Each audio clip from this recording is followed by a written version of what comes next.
Hello বন্ধুরা, আশা করি সকলে খুব ভালো আছো। চলে এসেছি আবারও একটা নতুন ভিডিওর সাথে। দেখো, একঘেয়ে জীবনে কার ভালো লাগে? সবসময় তোমাদের একটা কথাই বলি, থেকে থেকে না আমার একটু না ঘুরতে বেরোলে, একটু বাইরে না বেরোলে ভালো লাগে না। তো সেরকমই একটা দিন আজকে সকাল সকাল বেরিয়ে পড়লাম। প্রথমে তো বেরোনোর সঙ্গে সঙ্গে দেখি রাস্তা ভেজা, বৃষ্টি। ভাবলাম যাক, আজকের ঘোরাটা মনে হয় বৃথাই যাবে। তারপর দেখি না, ঘোরাটা বৃথা যায়নি। কিছু দূর যাওয়ার পর এত সুন্দর রৌদ্রোজ্জ্বল আবহাওয়া, ভাবলাম এই তো আমাদের ওয়েলকাম করছে।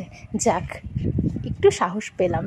বাড়ি থেকে চাটা করে নিয়ে এসেছিলাম, তো রাস্তায় থেকে থেকে সব চা বিস্কিট খেলাম। চলে গেছে ট্রেন লাইন, আর দেখো এই যে রাস্তা, এই সাইডে নদী, ব্রিজের উপরে দাঁড়িয়ে আছি। ওই দেখো ধান লাগাচ্ছে না বীজ তুলছে, হ্যাঁ ধানের বীজ তুলছে।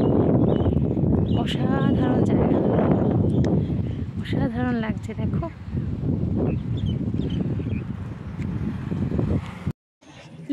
এটাই তো বলা হলো না কোথায় এসছি শান্তিনিকেতন। দেখতে থাকো। এই দেখো, এটাও পেয়ে গেলাম। ট্রেন লাইন দিয়ে ট্রেন যাচ্ছে, কি অসাধারণ লাগছে বলো।